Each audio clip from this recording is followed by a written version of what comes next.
Hola, bienvenidos. Soy Alba Jiménez. Hoy vamos a aprender cómo narrar un cuento.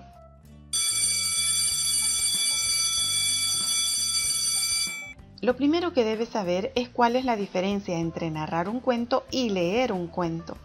El cuento es un relato breve, de contenido expectante.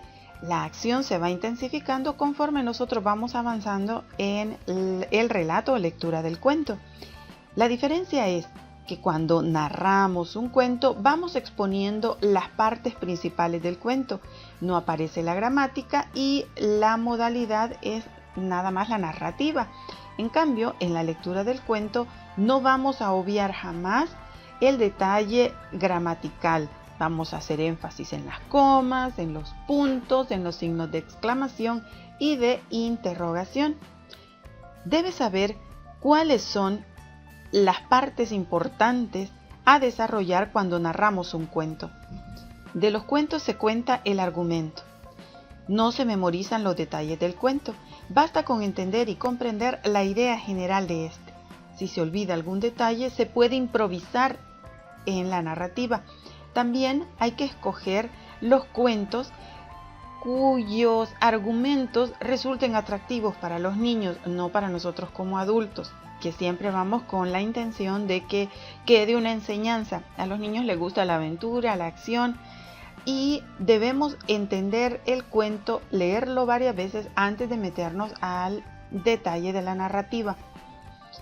Hay que seleccionar el lugar apropiado. Por ejemplo, un lugar tranquilo, sin ruido y sin distracción.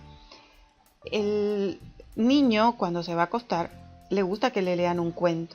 Él está cómodo. Significa que puede estar viendo el techo o viendo a la persona que narra el cuento. En el caso de las escuelas, los profesores optamos por sentarnos y que los niños estén alrededor nuestro. Lo que ellos miran nada más es a nosotros, como docentes. Y no nos vamos a poner de espalda a una ventana, por ejemplo. Vamos a tener siempre algo que sea una pared sólida o la pizarra o un árbol o algo que concentremos toda la atención en el narrador. Hay que evitar ser demasiado teatralizados, demasiado exagerados en la narrativa, pero no hay que dejar de lado el hecho de hacer ruidos, bajar la voz, subir la voz. Todo esto es importante dentro de la narrativa, pero sin caer en el histrionismo falso, porque a los niños tampoco les gusta. Tiene que ser todo correctamente narrado. Observar también los gestos de los niños o el niño. Si se sorprende, si se sonríe, si le gusta, ellos con sus expresiones nos van indicando el interés que tienen en el cuento. La narración se va perfeccionando con la práctica.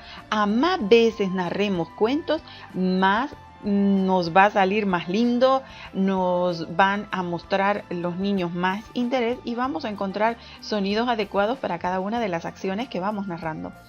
Recuerde que hay que definir la acción que va a narrar, cómo intervienen los personajes, cómo se organiza la historia. Esto siempre debe ser así: introducción, nudo y desenlace. No podemos dejar un cuento a medias, salvo que el niño se haya dormido, pero por lo demás siempre tenemos que jugar con estas tres partes. Hay que situar la acción en el espacio y tiempo, dónde se desarrolla la historia y en qué tiempo. Cuando digo en qué tiempo me refiero, decimos, esto ocurrió hace mucho tiempo, o esto es en el futuro, o esto pasó ayer.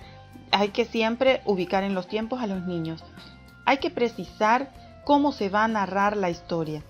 El narrador lo está contando o lo narra en tercera persona o lo va a narrar en primera persona. Te voy a contar algo que a mí me pasó.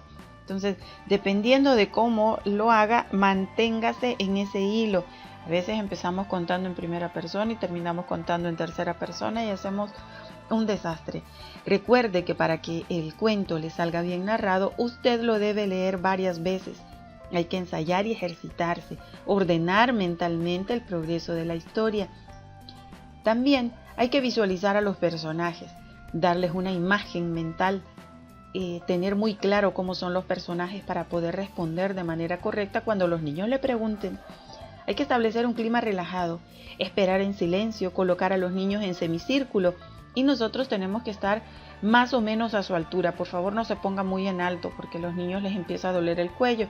Más o menos tiene que estar, o usted se sienta junto con ellos en el suelo o en un banquito pequeñito, pero no muy alto. Eso no es aconsejable. Eso sale en las películas, pero no debe ser así. Usted debe estar a la altura de ellos y sentirse uno más con el cuento. Y si está, bueno, es en el caso de los padres de familia, usted se debe acostar junto a ellos y empezar la narrativa, o estar sentado fuera de la cama, pero también al mismo nivel. La idea es que ambos estén cómodos. Hay que usar un tono de comienzo siempre suave. Había una vez. Vamos a empezar desde abajo, no vamos a empezar muy animados desde el principio. La expresividad de la voz se la vamos a dar a cada personaje. Y el ogro decía... Y hacemos eso. Y la princesa sufría... Y vamos bajando de acuerdo a los personajes que vamos introduciendo. El tono de voz y la entonación es fundamental para que la narración sea perfecta. ¿Qué otra cosa debemos recordar? La sonorización del cuento. Dar sonoridad a las onomatopeyas y articular de un modo especial las palabras rimadas o las palabras especiales es muy importante. Y ¡pum! Y ¡paf! Ese tipo de cosas a ellos les divierte mucho. Hay que hacerlos participar a los niños. Hay que dejar pautas. Hay que invitarles a intervenir. Por ejemplo, decirles, ¿y cómo ruge un león? Y los niños lo hacen. Y la puerta se cerró, hizo un ¿cómo hizo la puerta? ¡Fa! Y los niños van a hacer todos esos sonidos interactuando con el narrador. Recibir los comentarios de los niños es importante. Ellos nos dan pistas de cómo van interpretando las cosas. Y usted se va a sorprender de lo que le van a decir. Hay que hacer participar a los niños dejándoles pausas. No siempre vamos a ser nosotros, en el caso de la narrativa de un cuento, los que vamos a hablar, porque a ellos les gusta también participar, sobre todo cuando ya entendieron cuál es el papel de cada uno de los personajes. Recuerde que lo más importante es disfrutar el cuento. No se puede fingir que estamos disfrutando. Si el niño se da cuenta que usted lo está disfrutando, ellos también lo van a disfrutar. Vamos a narrar cuentos en la escuela y a narrar cuentos en la casa. Que estén muy bien y que este video les sea de mucho provecho para que se pongan a narrar cuentos en casa. Hasta la próxima.